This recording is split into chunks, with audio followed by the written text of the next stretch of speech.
Estamos, ok, 7:43 minutos, gracias. Es que no tengo monitores aquí yo, no estoy, pero estamos al aire, me están diciendo. Ok, perfecto. Buenos días Honduras. Hola Honduras, que estamos comenzando. Jenny, Alejandra, Omar, muchísimas gracias. Está también, bueno, todo el equipo, a quienes les agradecemos, por supuesto. Esta mañana comenzamos con una persona, bueno, súper cercana al presidente de la República en la toma de decisiones en la administración. No hay proyecto de decreto que no pase, como dicen, por su oficina, que no lo revise, que no lo vea y que dice, bueno, algunas veces, obviamente cuando van al Congreso Nacional de la República, sí tiene que ir para las aprobaciones. El presidente lo platica con él, no cabe ninguna duda. Estamos hablando del abogado Eval Díaz, ministro de la Presidencia, quien nos honra con su presencia esta misma mañana. Abogado, muchísimas gracias por estar con nosotros. Buen día, Jorge, es un gusto estar aquí para conversar de los temas de relevancia nacional y poder informarle al pueblo hondureño que está pendiente y que quiere saber los puntos de vista del gobierno y cuáles son las intenciones de las diversas actividades que hay en lo que respecta a la postura o del presidente o del gobierno de la República. Así que es un gusto y gracias por invitarme. Todo lo contrario, gracias abogado y bienvenido.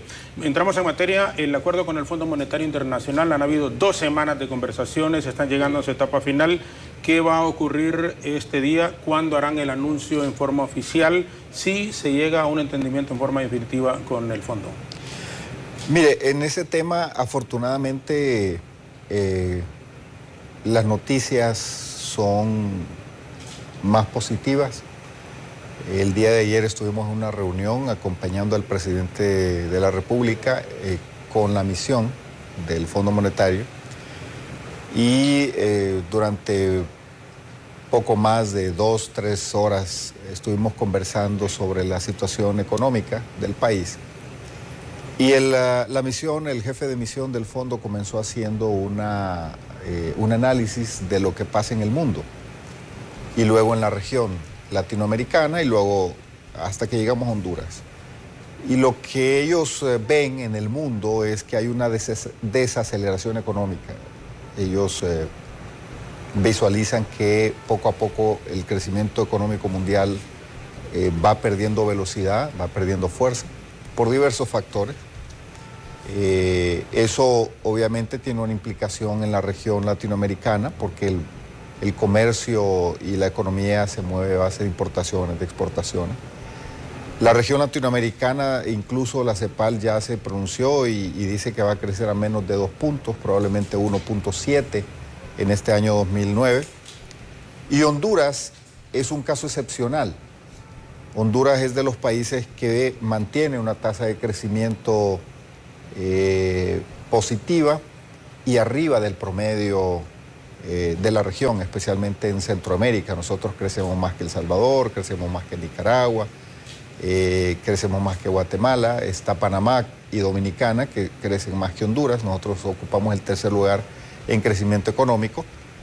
Sin embargo, tenemos desafíos, lo hablábamos ayer, y es cómo generamos que ese crecimiento económico que no se centre solamente en ciertos rubros y ciertas grupos de la sociedad hondureña, sino que baje. Se expanda un poco más. Baje para que la sociedad hondureña también sienta el beneficio de ese crecimiento económico. Ese fue un tema que se abordó. Así que ellos ven a Honduras como un caso, diríamos, positivo en la región, mientras tenemos otros países que no crecen o que más bien crecen en sentido negativo, es decir, van hacia atrás. Honduras crece. Pero también hablamos de los desafíos que tiene Honduras en su economía. Hablamos, por ejemplo, del tema de la energía eléctrica, el sector eléctrico. Ese es el tema más importante que tiene el país en materia económica. Y ese tema lo abordamos, diríamos, con mucha amplitud, desde sus diferentes puntos de vista. Y se planteó que el factor, el desafío, el reto más grande que vamos a tener como país y como gobierno es justamente poner en orden el sector eléctrico. Y eso pasa por la parte institucional, que es la ENE, Eso pasa por la parte económica de la comercialización. Me llamó mucho la atención el hecho de que ellos mencionaran que debe ser una solución integral, es decir, con todos los sectores, con todos los factores. Hay coincidencia entre el planteamiento de la solución a la ENE que nosotros hemos planteado y cómo ellos lo visualizan. Entonces, diríamos que ese factor, el tema eléctrico, el sector eléctrico fue el que ocupó mayor parte del diálogo y mayor parte también de la misión. Hay algo muy importante que ellos mencionaron y nos alegra porque creo que vamos coincidiendo. Y es que Honduras no ocupa más impuestos. ¿No ocupa más impuestos? No ocupa más impuestos ni ocupa elevar los impuestos existentes. Eso es algo positivo. Primero, nosotros no teníamos la intención, hay que decirlo. A veces hay un mito, la gente cree que el Fondo Monetario viene a Honduras y dice, hagan esto y uno sale corriendo a hacerlo. No, ellos vienen, hacen una evaluación y dicen, miren, gobierno de Honduras, nosotros vemos las cosas así y nos parece que usted debe tomar estas medidas. Y hacen una recomendación. Al final es una decisión del gobierno y una decisión soberana, hacer o no hacer las cosas. Perdón, disculpe, porque hay gente que cree que en eso de los decretos que se aprobaron y que se tuvo que echar marcha atrás en el Congreso Nacional, lo de los maestros y en el campo de la salud, en el área de la salud, fueron también exigencias del Fondo Monetario Internacional. No, eso es totalmente falso. Los proyectos para la transformación del sistema de salud y de educación que se enviaron muchos meses antes de que viniera la misión del Fondo Monetario. No han sido una exigencia del Fondo Monetario. Como hemos dicho también, tampoco planteaban ni plantean, porque está totalmente alejado de la verdad el que haya una intención del gobierno de privatizar los servicios de salud y mucho menos la educación pública. Al contrario, nosotros creemos en la educación pública, nosotros creemos que hay que fortalecer la educación pública en los centros educativos, nosotros creemos que tenemos que mejorar las escuelas públicas y la educación pública para tener una educación de calidad. Y al tener una educación de calidad en las escuelas, en los colegios públicos, vamos a reducir la inequidad que hay en el acceso al conocimiento, porque en este momento los que pueden pagar una educación de calidad tienen para sus hijos una calidad educativa mejor y a esos niños, a esos jóvenes, cuando entren al mercado laboral, les va a ir mejor que a los que se educan en escuelas públicas por el nivel de conocimiento, por la calidad de educación que recibieron, van a tener los mejores sueldos y las diferencias van a seguir marcadas. Si no arreglamos la educación pública, si no tenemos educación de calidad, va a seguir habiendo esa diferencia y los que pueden pagar para sus hijos una educación de calidad van a tener siempre privilegios en contra de las mayorías. Nuestra intención como gobierno es mejorar la calidad educativa en todo el territorio nacional y reducir esa diferencia para que los hijos de los padres que envían hoy a los centros educativos públicos a sus hijos a aprender, a educarse, a adquirir el conocimiento académico, tengan también las mismas oportunidades y tengamos esa movilidad social y tengamos más historias de éxito de gente que se formó en escuelas públicas y llegó a ocupar una posición. Porque en Honduras hemos perdido calidad en la educación pública. Por ejemplo, su servidor, toda mi formación académica, desde kinder hasta la universidad, fue en el sistema público. Mi padre nunca pagó una cuota en una escuela privada para mi formación. Yo estuve...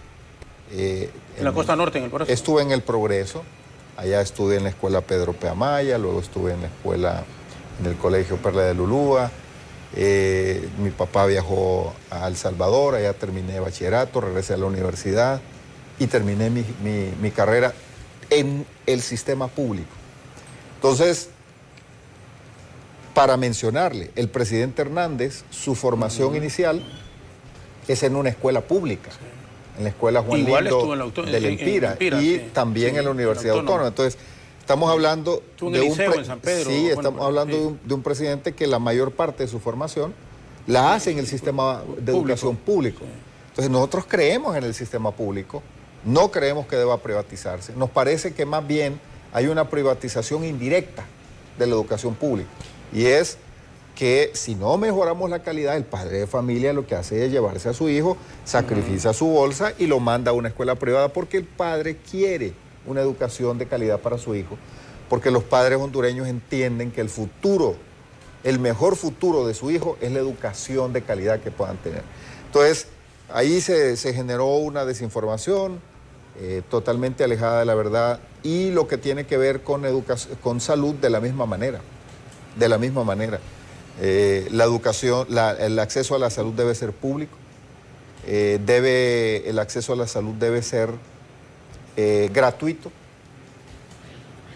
La gratuidad en el servicio de salud es un principio que nosotros hemos venido sosteniendo, pero hay que revisar el modelo porque no nos funciona, a menos que digan, miren señores, así como estamos bien. Yo sé, Jorge, que hay alguna gente que está bien, así como está.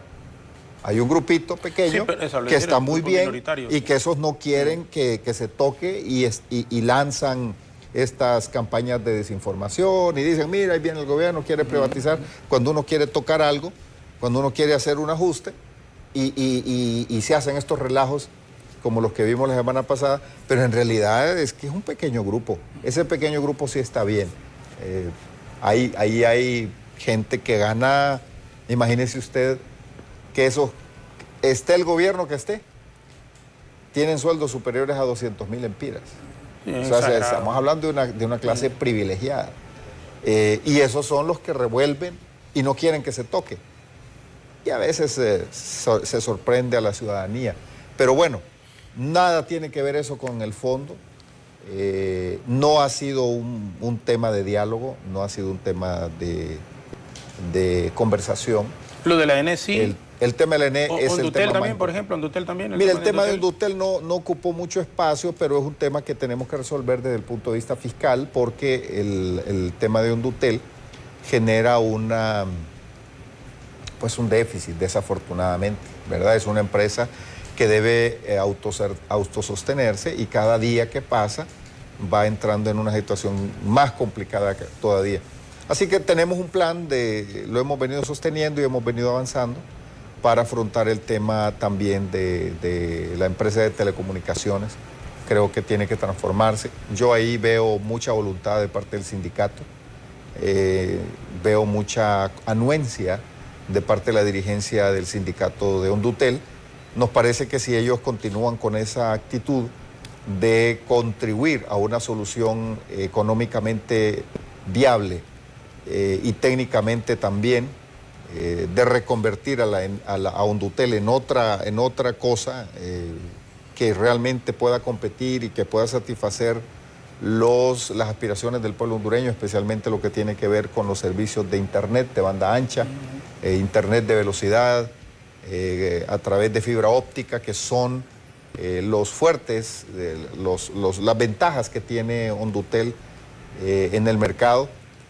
Nos parece que si ellos continúan con esa voluntad o esa buena voluntad, vamos a encontrar las soluciones más pronto que tarde. A nivel de gobierno, ¿está la posibilidad de que encuentren un socio estratégico, por ejemplo, como se ha venido planteando en un cercano reciente, y que puede inyectarle recursos económicos para todos estos asuntos de los cuales usted ha hablado? La solución para Ondutel pasa por eso.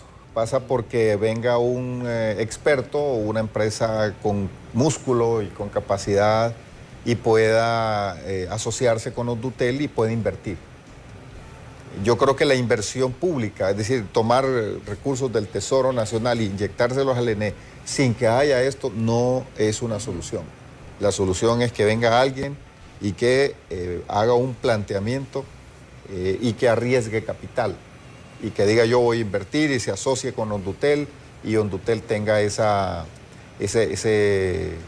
que no me gustaría usar términos que muchas veces la gente no entiende, ese socio estratégico que pueda sacar adelante la institución. Pero entonces no va a venir, ya sea a nivel de empresa, a nivel individual, abogado, a participar con un menos de un 51%, va a ser sumamente difícil. Yo creo que ese es el punto medular. Ese es el punto medular. Porque si alguien va a meter dinero en Mondutel y va a arriesgar su capital y no va a participar en la administración y en la toma de decisiones, difícilmente alguien le va a meter. Claro. Yo creo que esa comprensión hay que tenerla. Usted no va a ir a invertir a una empresa en crisis y aparte de eso, usted no va a tomar decisiones. No vamos a encontrar en el universo, no en el mundo. No vamos a encontrar en el universo a alguien que esté dispuesto a meterle dinero para perder. Así es. Tiene que venir y dice, bueno, yo pongo este dinero, pero yo voy a tomar decisiones. En la toma de decisiones, correcto. Ahora, no significa excluir a los que están, ni al gobierno ni al sindicato. Ese es el gran acuerdo que tenemos que lograr. Sí, bueno, eso pasa por eso, porque el socio estratégico que venga tenga la posibilidad de la toma de decisiones, de estar involucrado en una forma directa, pero eso significa, honestamente, y se ha venido manejando desde el gobierno. Yo recuerdo del ingeniero Carlos Flores cuando era ministra Gabriela Núñez de Reyes, se había hablado y buscaron socio estratégico, pero no la encontraban en virtud de que no querían otorgar a nivel de gobierno un 51%, y eso realmente complica, como usted lo dice, cualquier tipo de arreglo que se pueda. Y eso lo que provocó es que el valor que tenía un Dutel en el gobierno del presidente Flores se vino perdiendo, se vino reduciendo, y el valor que tiene hoy un Dutel frente al gobierno del presidente Flores definitivamente es abismal. Ahí se perdió mucho dinero, perdió el Estado mucho dinero y creo que también los trabajadores. Ministro, ¿cuál va a ser el anuncio que va a hacer el presidente hoy en relación a lo de la energía? Porque mire, da mucha tristeza en Atlántida, en Ceiba se va todos los días, en Olanchito, en mi zona, en el Bajo Aguán, no hay día de Dios que no se informe, de 6 de la mañana a las 12, vuelve un ratito, de ahí en la tarde se ve en la noche, en el departamento de Olancho, y tenemos estas zonas porque son de referencia, pero en muchos otros lugares también se va con frecuencia el servicio de la energía eléctrica. Mire, uno de los temas, yo sé que aquí algunos amigos funcionarios puede ser que se molesten, pero a veces uno tiene que reconocer ciertas debilidades, es parte de la naturaleza humana, pero también reconocer hace que uno tome ajustes y corrija. Uno de los temas que se habló incluso con la misión del Fondo Monetario es que necesitamos una planificación mucho más precisa. ¿Por qué se quedaron sin combustible las 2 plantas de generación en La Ceiba? ¿Qué pasó? ¿Por qué no llegó a tiempo el combustible a la generadora del ENEI, a la generadora comercial privada que genera energía? ¿Qué pasó ahí? ¿Qué sucedió? Podemos empezar a echar culpas, pero todo concluimos falta de planificación. Entonces, cuando no hay una buena planificación, entramos en esa crisis. Luego hubo un incendio, se está investigando si fue un atentado o fue producto de un accidente. Bien difícil que un tipo de plantas de esa magnitud se incendia como se incendia un carro, porque los niveles de seguridad que tienen es impresionante, y además hay empresas, los fabricantes que están garantizando el funcionamiento. Puede suceder, son creación humana, pero está investigándose si hubo mano criminal ahí, sobre todo porque hace 20 días algunas personas en las redes sociales empezaron a incitar que le fueran a meter fuego a esas plantas de generación de energía en esa zona, y 20 días después se da. Entonces, todo ese tema se está investigando y a ciertas personas que aparecieron ahí, pero esos son los órganos de investigación. Entonces, en el caso de... Mire, nosotros tenemos que llegar a transformar el sistema eléctrico y tenemos que regionalizar la gestión del sistema eléctrico. Por ejemplo, en el litoral atlántico, allá tiene que haber una empresa y tiene que tener su propia generación. Allá tiene que haber una empresa de distribución allá tiene que haber una empresa de transmisión. Entonces, ya no tiene que ser un sistema centralizado como lo tenemos ahorita. ¿Verdad? Que el sistema centralizado atiende todo el país, no, tiene que haber un montón, yo no sé cuántas son, está todavía eso en proceso de ultimando los detalles, pero hacia allá vamos, que el litoral atlántico tenga su propio sistema eléctrico, que la generación se dé allí, que la distribución se dé allí. Cuando hablamos de distribución es todo ese sistema de cables que hace que llegue a su casa, y cuando hablamos de transmisión son esos cables de alta tensión que usted ve que pasan por las montañas, por las calles, esa es la transmisión, es como la tubería madre, la transmisión. Y la distribución es cuando lo baja de esa, a través de transformadores y todo un sistema y hace que llegue a su casa, a su negocio. Entonces, cuando hablamos de los tres componentes importantes del sistema eléctrico es generación, que es todos los generadores, que ya sea a través de hidroeléctricas, renovables o térmicas, eólicas, hay un montón de sistemas, de tecnologías para producir energía. Esa es la generación. Luego la transmisión es todo ese sistema de cables de alta tensión que llevan la energía desde la planta generadora, la va transmitiendo, y luego la distribución es la que lo baja, la transforma a la capacidad que necesita un negocio, ya sea una fábrica, ya sea una casa, residencial, comercial o industrial. Esas cosas uno las va aprendiendo, pero también es bueno que la ciudadanía lo entienda. Entonces, la idea es que haya diversos sistemas en todo el país. Esa es la transformación. Cuando el presidente habla de refundación del sistema eléctrico, está hablando de eso. Pero también otro elemento importante es la renegociación de los contratos de generación de energía. Porque ya... Especialmente con los renovables. Sí, se volvieron contratos muy caros para el pueblo hondureño. No para el gobierno, para el pueblo hondureño. Porque mientras en El Salvador, en Panamá, nosotros tenemos generación de energía que cuesta 9 centavos de dólar, acá nos cuesta 18 centavos de dólar, el doble. El doble, sí. Y aquí cerca. Y el 75% de la factura que usted paga aquí en el canal, en su casa, en el comercio, en la industria, está marcado por el costo de la generación. Entonces, el costo de la generación sí pega en la tarifa. Por eso es que hay que revisar esos contratos. Pero lo que queremos es generar un ambiente, primero de conciencia social, que muchos generadores entiendan que Honduras también es país de ellos. Sí. Esos contratos, por ejemplo, los renovables, hay gente que habla de la distribución, de los cuales usted nos contaba en este momento. Ellos empiezan a enviar la más cara y se quedan, como dicen, con la más barata al final, en cuanto a la distribución de energía. Yo realmente hay términos técnicos que no lo conozco, pero hay algunos asuntos que son de sentido común. Deberían de comenzar a disparar, a enviar la más barata, para que eso pueda tener la posibilidad, el pueblo hondureño, de no pagar una energía tan cara. Es que aquí, mira, aquí tenemos que denunciar que en este tema eléctrico ha habido fiesta.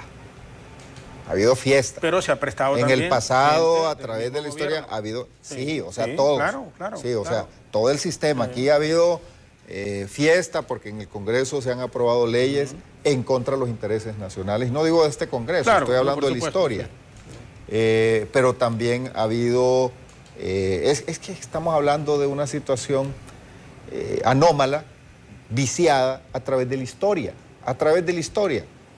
Estamos hablando de hace... o sea, este tema de la energía eléctrica lo estamos viendo... Bueno, el presidente Reina, ¿se acuerda? Sí. Los razonamientos. Claro, correcto. ¿Verdad? A nivel nacional. Aquellos apagones, después, incluso que hubo cambio de horario, que teníamos que madrugar una hora antes para ahorrar energía. O sea, aquí ha habido una historia que no hemos logrado como país resolver el tema eléctrico. Y dentro de lo que usted menciona, eso es anómalo, eso no puede existir. Que primero se despache la energía eléctrica cara y después la barata. No puede ser que el sistema primero compre... es que a vos, como vos tenés un contrato de generación de energía renovable y tenés un privilegio por ley, yo tengo que comprarte la energía, aunque sea cara, en el momento que vos lo estás generando. No es así, no es así. Eso no está correcto. Y para compensar, como vos no podés darme energía a las 24 horas, porque así es la energía renovable, especialmente la eólica y la solar, entonces yo le bajo la capacidad al ENE, al Cajón, a Cañaveral, al Río Lindo. Entonces, cuando vos no me puedes dar energía cara, entonces yo enciendo las plantas del gobierno para compensar lo que vos no me das a precio de cero. Sí, eso es una anomalía, eso no puede seguir. A eso se refiere el presidente, que es lo que tenemos que corregir. Ahora, si hay voluntad del sector privado que genera energía y la voluntad que tiene el gobierno de que lleguemos a acuerdos justos para el país, justos para el país, justos para el pueblo hondureño, entonces seguramente vamos a construir una solución. Claro, si no es posible, yo creo que al final el presidente va a tener que tomar decisiones, porque para eso está ahí y para eso lo eligió el pueblo hondureño. ¿Estos anuncios los hará el presidente hoy al mediodía? Mire, yo desconozco si el presidente va a tener una comparecencia para dar explicación de estos detalles. Yo lo que sí puedo asegurar es que ya hay un planteamiento bastante claro. Creo que hay una comprensión de cuáles son las decisiones que se deben tomar.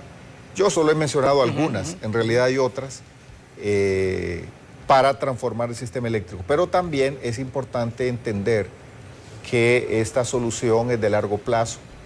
Es decir, vamos a resolver los problemas urgentes, pero la transformación del sistema eléctrico va para que Honduras se convierta en un país competitivo.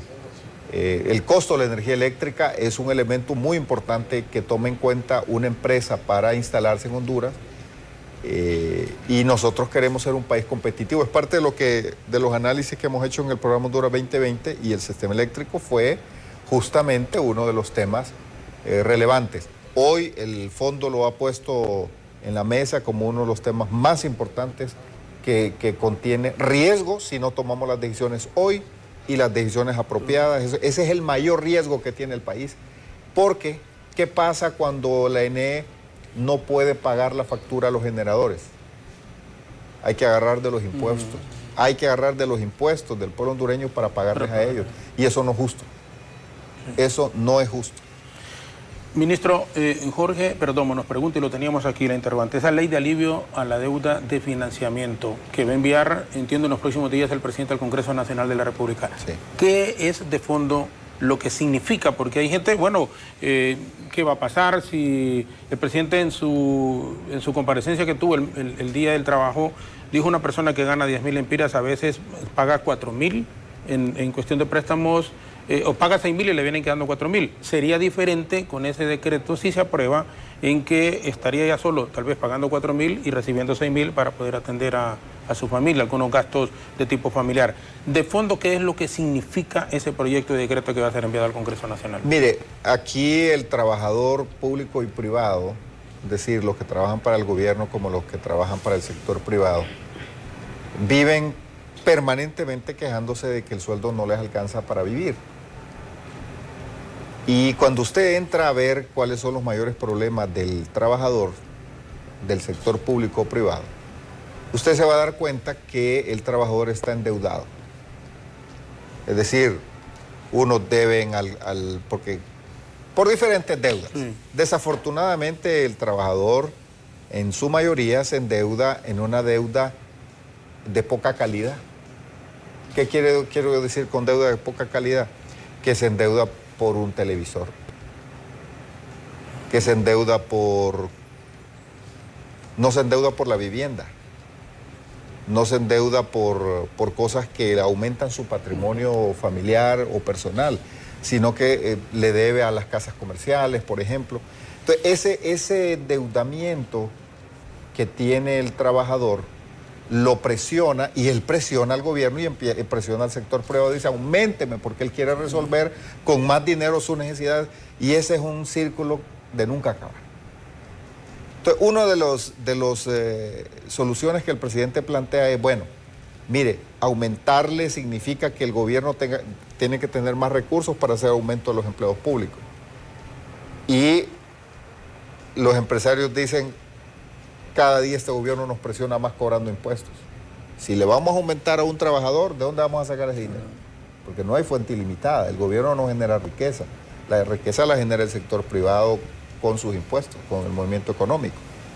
Entonces se hizo un planteamiento diciendo, bueno, como la mayoría de los trabajadores están endeudados y están asfixiados con las deudas, vamos a plantear un mecanismo de alivio de deuda. ¿Qué significa eso? Significa que un trabajador que gana 10,000, por ejemplo, a veces le quedan de su salario no 4,000, ese de 4,000 todavía está bien. Hay otros que le quedan 2,000 al mes. Y hay otros que le quedan menos de 2,000. Hay gente que solo le salen 5 lempiras. Trabaja para las deudas y para comer lo que hace es tener otro negocio o meterse a otra actividad.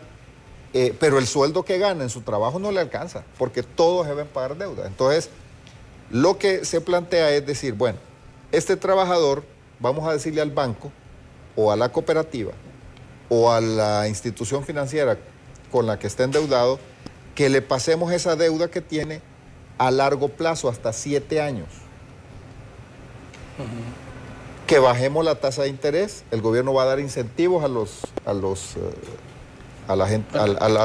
entes operadores a los operadores del sistema financiero. ¿Y eso qué significa? Que si Jorge Zelaya, por ejemplo, solo le salen 5 lempiras de sueldo porque el 95% va para pagar deuda, al pasársela a más largo plazo y bajarle la tasa de interés, puede ser que en la cuenta, podemos llegar a casos de que en vez de que solo le salgan 5 lempiras, al final, como le readecuamos todas las deudas y le consolidamos las deudas, llegue a liberar hasta 4,000 lempiras. Imagínese recibir 5 lempiras a recibir 4,000 lempiras ya en su bolsa. Eso es más que un aumento de salario. Sí, por supuesto, es un alivio. Impacto, porque le estamos aliviando el flujo de su salario. Entonces imagínense que en vez de, vuelvo a repetir, que le hagan 4,000 lempiras más, 2,000 lempiras más, 3,000 lempiras más. Y eso no tiene límite ni para abajo ni para arriba. Hay gente que gana menos de 10,000 y hay gente que gana más de 10,000, pero igual endeudado. Sí, está endeudado porque la situación está bien difícil en el país. También eso se tiene que hacer con responsabilidad, porque le decían al presidente, mire presidente, usted va a hacer eso, pero ¿sabe qué van a hacer los trabajadores? Se van a endeudar más todavía. Es como con las tarjetas de crédito, es una cadena, va a decir, la gente cree que al bajarle en un momento interés, que puede utilizarla más en forma desenfrenada. Exacto, entonces, y es un pago que entonces ahí tiene que haber una educación financiera y debemos aprender los hondureños a ser humildes, como decía hace un poco una influencer, una muchacha. Hay que ser humildes, hay que gastar. Sí, lo que uno puede gastar. Lo que uno puede, y no podemos llevar un estilo de vida que no podemos pagar.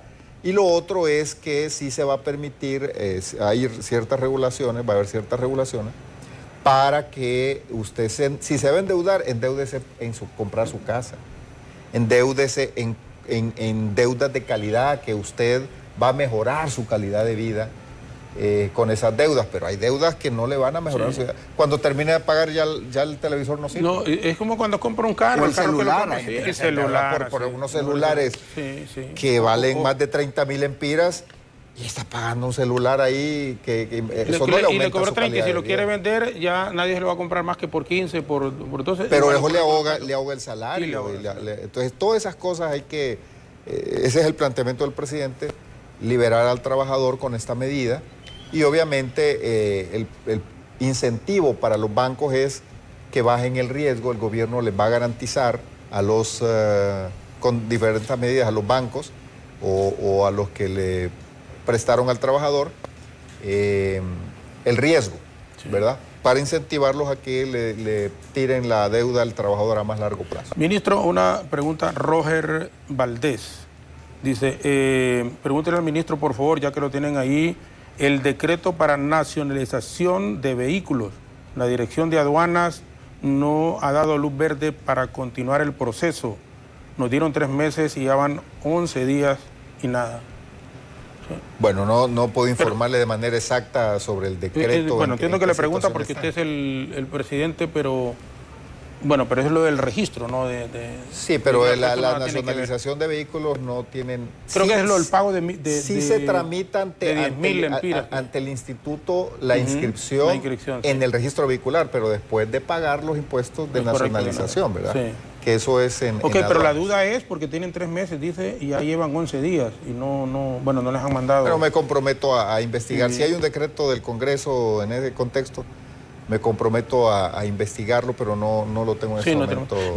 Mire, yo hoy veía en Diario El Heraldo, sale que vienen 1000 soldados israelitas a entrenar a soldados nuestros. ¿Por qué vienen soldados a entrenar? Que no estamos en guerra, no tenemos problemas, es lo que uno dice, lo que uno quiere. ¿Pero qué traen soldados de Israel a entrenar a los nuestros? Mire, esa es una portada que sale en el diario El Heraldo. Y pues uno lo primero que hace uno es leer las portadas de los periódicos, ver las noticias, cómo está el mundo, cómo está el panorama y cómo está el país. Y los medios de comunicación son los que nos dicen cómo está la cosa. Entonces, y nos sorprendimos, el presidente Hernández me escribe y me dice, ¿usted sabe algo de esto?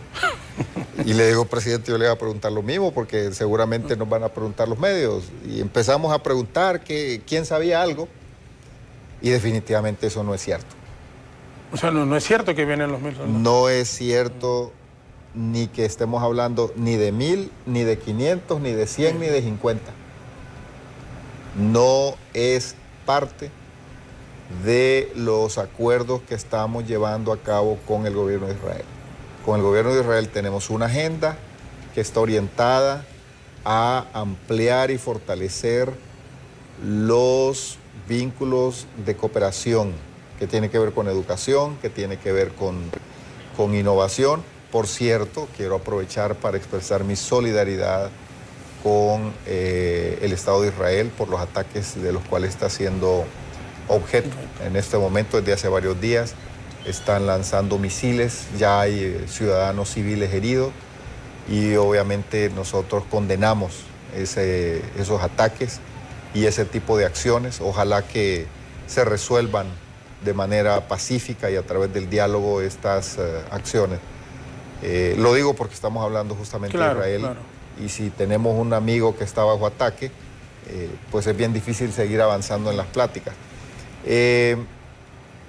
No hay ningún elemento que contenga cooperación en el ámbito militar. Lo que sí hay y ya se ejecutó gran parte es en defensa, pero para restablecer, le llaman los técnicos, repotenciar helicópteros que nosotros ya casi no los usábamos. Los tienen desechados prácticamente. Entonces, ellos, se hizo un convenio y ellos vinieron y empezaron a hacer el overhaul de esos, yo creo que la gente entiende, cuando uno dice overhaul, cuando al carro, el motor del carro ya se gastó, entonces hay que llevarlo al mecánico y le hace toda una reparación y lo renueva. Eso es lo que hicieron con los helicópteros, con aeronaves, eso es lo que se ha hecho. Ha habido mucho apoyo de parte de ellos, pero de ninguna manera ni hay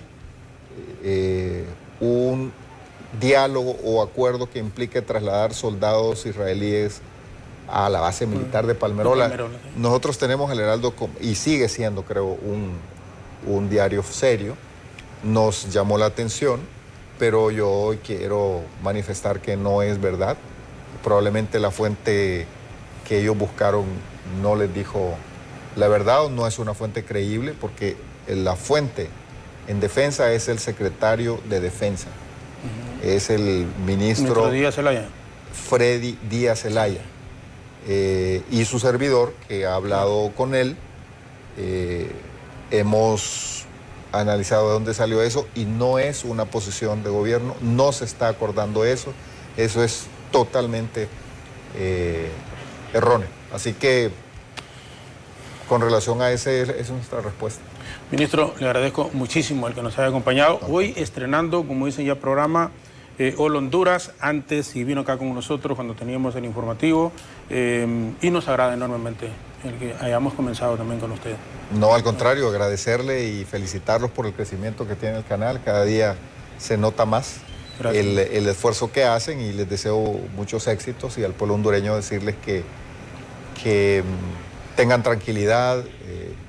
Estamos esforzándonos por resolver los problemas más urgentes del país, pero se requiere el concurso de todos. El gobierno solo no puede. Se requiere el apoyo de la prensa, el compromiso de todos. Y si todos nos unimos para solucionar los problemas del país sin dejar de señalar y criticar los defectos, los errores, porque eso es parte de la democracia, las posibilidades de éxito de Honduras van a ser mayores. Gracias, ministro. Un gusto. Igualmente. Buen día. Luego. El ministro, el abogado Eval Díaz, que nos ha acompañado esta mañana en entrevista de fondo aquí en Hola Honduras. Quiero decirles al cierre, estoy infinitamente agradecido. En 57 años, que estoy ya por cumplir el 24 de este mes, 33 de casado, nunca había experimentado y pasado un fin de semana tan, pero tan tranquilo, tan feliz como el que pasé este fin de semana, reunido en el 35 aniversario de Hombres Cristianos de Negocios, que tuvimos la oportunidad de ser invitados por los doctores, nuestros compadres Bogar e Irina Castro. Les agradecemos infinitamente, junto a mi hijo, junto a su esposa, junto a mi esposa. Hemos pasado un maravilloso fin de semana que nos ha limpiado. Siempre he sido un hombre creyente de que hay un ser superior, que Dios existe y sobre todas las cosas, pero el experimentarlo personalmente, como lo vivimos el fin de semana, nunca habíamos tenido esa posibilidad. Por eso le damos gracias a Dios. Lo hemos hecho permanentemente y ahora con muchísima más razón sabemos que Dios realmente existe. Muchísimas gracias a la Fraternidad Internacional de Hombres de Negocios del Evangelio Completo, especialmente Capítulo Honduras, que celebraron su 35 aniversario. Muchas gracias al ministro Eval Díaz, el abogado que nos ha acompañado esta mañana. Continuarán Alejandra, Jenny y Omar con Hola Honduras. A usted que nos ha visto y escuchado, les invitamos para mañana. Tendremos, si Dios quiere, al presidente del Consejo Hondureño de la empresa privada COEP, el ingeniero Juan Carlos Sicafi. Buenos días, con permiso, y continúen con Hola Honduras.